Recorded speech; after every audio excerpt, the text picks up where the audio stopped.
Assalamualaikum warahmatullahi wabarakatuh. Perkenalkan Bu, nama saya Raudah Lubis, NIM 194020254 dari Prodi Ekonomi Syariah, Fakultas Ekonomi dan Bisnis Islam semester 7.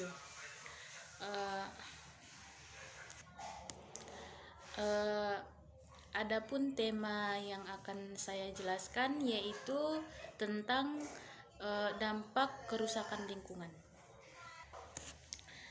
Sebelum kita masuk ke materi, alangkah baiknya kita terlebih dahulu mengetahui apa itu yang dimaksud dengan pengertian kerusakan lingkungan. Yang dimana kerusakan lingkungan itu dapat diartikan sebagai tindakan yang dapat menimbulkan perubahan langsung ataupun tidak langsung terhadap sifat-sifat ataupun fisik manusia, yang tentunya mengakibatkan dapat mengakibatkan lingkungan yang kurang sehat seperti itu, ataupun berfungsi terhadap penunjang berkesinambungan yang akan berkelanjutan. Nah, kerusakan lingkungan itu dapat memberikan dampak buruk, dampak yang tidak bagus untuk kesehatan masyarakat ataupun manusia. Dapat kita ketahui bahwasanya dampak yang pertama itu manusia dapat menimbulkan resiko mengalami kondisi kesehatan, misalnya seperti kesehatan paru-paru, asma, dan ataupun juga bisa disebabkan dari polusi udara, misalnya seperti polusi udara dan ataupun dampak yang lain itu bisa kita lihat seperti hilangnya keanekaragaman yang hayati. Ataupun degradasi lingkungan juga dapat menyebabkan penipisan lapisan ozon yang bertanggung jawab untuk ultraviolet matahari seperti itu. Dan adapun dampak yang terakhir ataupun dampak yang paling signifikan dari dampak kerusakan lingkungan itu adalah kejatuhan ekonomi, misalnya ekonomi yang tidak merata. Misalnya lingkungan yang sangat rusak diakibatkan dari kerusakan lingkungan tersebut, sehingga tidak meyakinkan seseorang itu untuk melakukan sistem ekonomi.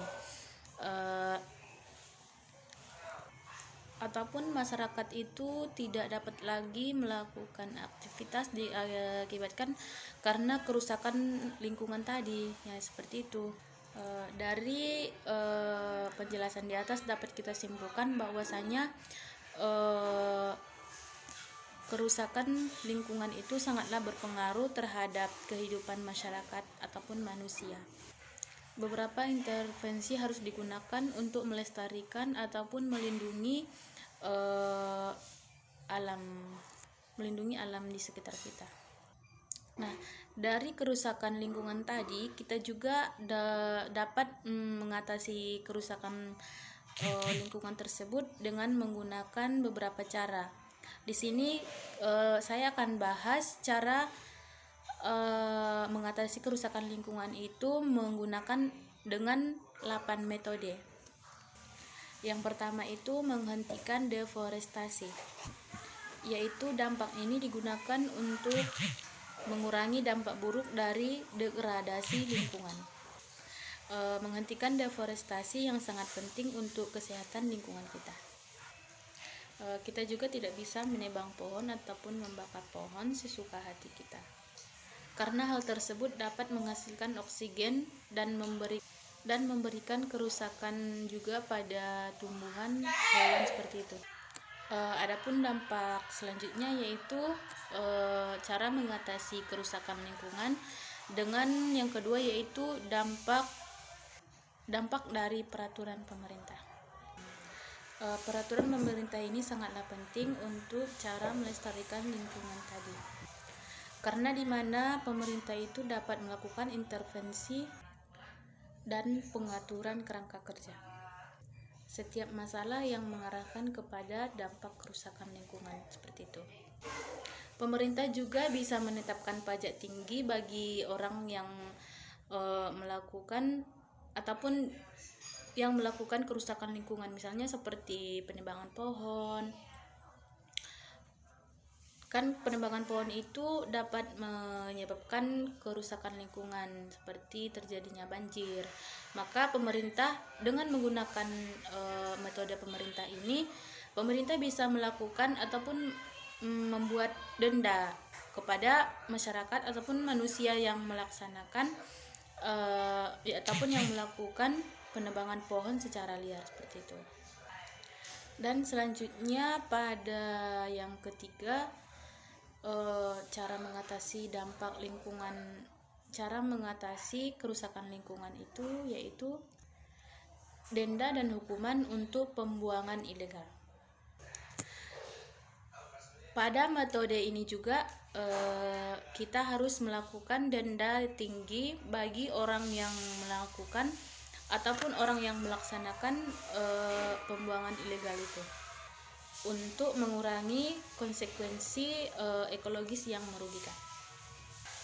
Karena kalau misalkan kita melakukan denda ataupun kerugian yang rendah bagi otomatis orang-orang para industri akan terus membuang sampah secara sembarangan. Karena dengan mereka terusan membuang sampah sembarangan, seandainya terjadi kerusakan lingkungan, maka denda yang mereka ataupun yang akan mereka bayar itu sangatlah rendah. Tetapi kalau misalkan kita membuat denda yang sangat tinggi, otomatis mereka akan berpikir kalau misalkan mereka membuang sampah secara sembarangan. Oleh karena itu, dengan menaikkan denda yang sangat tinggi, maka para pekerja industri itu akan meningkatkan insentif untuk pembuangan sampah di tempat yang resmi ataupun di tempat yang sudah ditentukan. Mereka tidak lagi melakukan pembuangan sampah secara terus-menerusan seperti membuang sampah ke sungai. Dan adapun langkah yang keempat untuk cara mengatasi kerusakan lingkungan tadi, kita dapat melakukannya dengan mengurangi tingkat konsumsi. Karena hal untuk mengurangi tingkat konsumsi ini sangatlah penting bagi kita. Masyarakat maju sekarang ini selalu mengupayakan alat-alat elektronik, misalnya seperti smartphone, pakaian-pakaian yang tren-tren ataupun yang berbasis ekonomi tinggi. Karena akibat dari perilaku ini dapat meningkatkan penipisan sumber daya alam dan produksi limbah yang sangat berlebihan. Oleh karena itu, kita harus mengurangi tingkat konsumsi kita guna untuk menghindari konsekuensi ekologis yang merugikan. Adapun langkah yang selanjutnya yaitu gunakan kembali dan kurangi timbunan sampah. Misalnya seperti barang-barang bekas itu kita daur ulang. Misalnya kalau apabila fungsinya masih bisa kita lakukan, maka kita harus dengan menggunakan barang makanan secara lebih efisien lagi. Dengan demikian, maka materi yang akan kita gunakan pun akan semakin sedikit ataupun dapat digunakan lebih efektif lagi. Nah, selanjutnya yaitu cara untuk mengatasi kerusakan lingkungan tadi. Di bagian yang keenam yaitu hindari plastik. Nah, sampah plastik ini merupakan sampah yang paling besar, ataupun sampah plastik ini adalah sampah masalah lingkungan plastik yang sangat besar, karena yang mengarahkan kepada polusi yang sangat signifikan untuk kelestarian lingkungan kita. Untuk menghindari sampah plastik tadi, kita bisa mengurangi cara konsumsi kita dengan menggunakan untuk membeli barang dengan menggunakan pembungkus ataupun kemasan yang berbentuk plastik. Nah, selanjutnya pada poin yang ketujuh itu adalah pendidikan. Di mana pendidikan ini sangatlah penting bagi kita ataupun terutama bagi anak-anak untuk mengetahui tentang konsekuensi lingkungan yang merugikan kepada diri kita sendiri. Pendidikan itu harus kita lakukan sejak kita usia dini. Nah, jadi sekarang kita harus mengarahkan anak-anak untuk peduli akan lingkungan. Misalnya saling menjaga lingkungan yang baik. Nah, metode yang terakhir itu cara untuk mengatasi lingkungan. Kita harus meyakinkan orang lain. Terlebih dahulu sebelum kita meyakinkan orang lain, kita harus meyakinkan diri sendiri. Karena kalau kita tidak dapat meyakinkan diri kita sendiri, bagaimana pula kita bisa meyakinkan orang lain? Kita juga harus bisa meningkatkan dampak positif dengan meyakinkan orang lain tentang pentingnya berperilaku ramah lingkungan. Kita harus bisa memberitahu mereka bagaimana sih yang dimaksud dengan degradasi lingkungan itu bagi generasi yang akan mendatang, dan bagaimana kita mengubah hal-hal kecil dalam kehidupan kita sehari-hari yang akan dapat mencegah dampak buruk, misalnya seperti dampak kerusakan lingkungan tadi. Nah, poin selanjutnya yaitu dampak penyebab kerusakan lingkungan. Penyebab kerusakan lingkungan itu dapat dilihat dari beberapa faktor. Yang pertama yaitu diakibatkan dari kerusakan alam, dan yang kedua yaitu bisa juga diakibatkan oleh ulah manusia itu sendiri. Contoh peristiwa alam misalnya seperti banjir, letusan gunung berapi, tanah longsor, angin puting beliung, gempa bumi, dan juga tsunami. Kerusakan yang diakibatkan oleh manusia itu lebih besar konsekuensinya dibandingkan dari kerusakan alam. Karena kalau misalkan kerusakan itu diakibatkan oleh ulah manusia, maka konsekuensinya itu bisa mengakibatkan secara terus-menerus dan otomatis akan meningkat.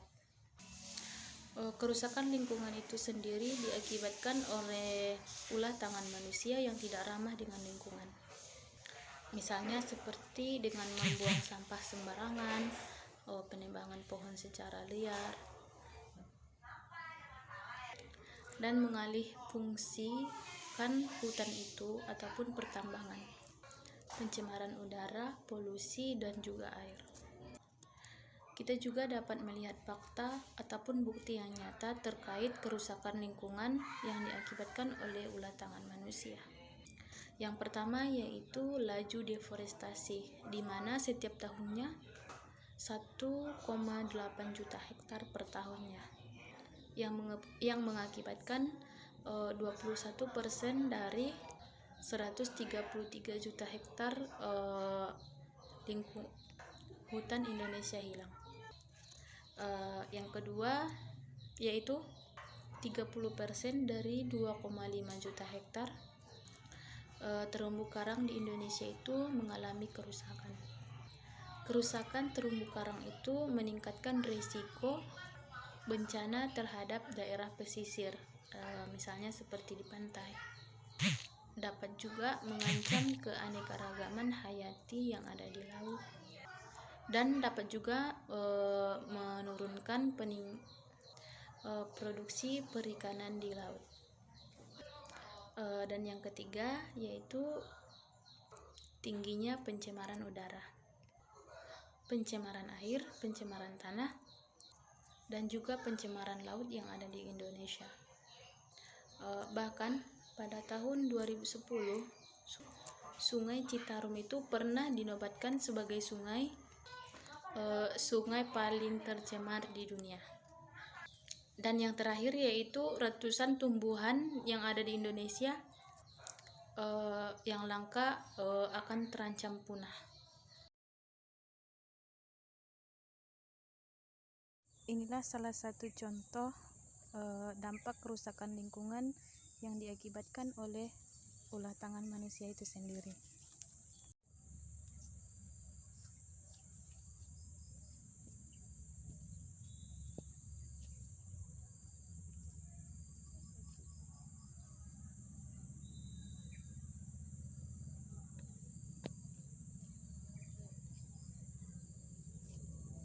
Dan ini juga salah satu contoh pembuangan sampah secara sembarangan yang dilakukan oleh manusia.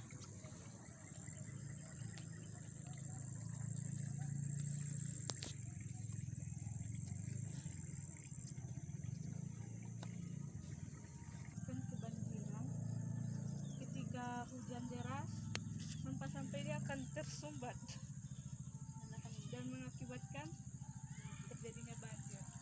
Nah, itu dia tadi sedikit materi tentang dampak kerusakan lingkungan yang diakibatkan oleh manusia itu sendiri. Nah, kita sebagai manusia haruslah kita menjaga lingkungan kita agar terlaksananya ataupun tercapainya lingkungan yang sehat dan juga indah. Dan dampak tersebut juga akan terjadi ataupun akan berbalik kepada diri kita sendiri apabila kita tidak menjaga kelestarian lingkungan tersebut. Dampaknya akan terjadi pada diri kita sendiri, misalnya seperti menimbulkan berbagai penyakit. Mungkin saya rasa cukup sekian dari materi saya. Kurang dan lebihnya saya mohon maaf. Wabillahi taufik wal hidayah. Wassalamualaikum warahmatullahi wabarakatuh.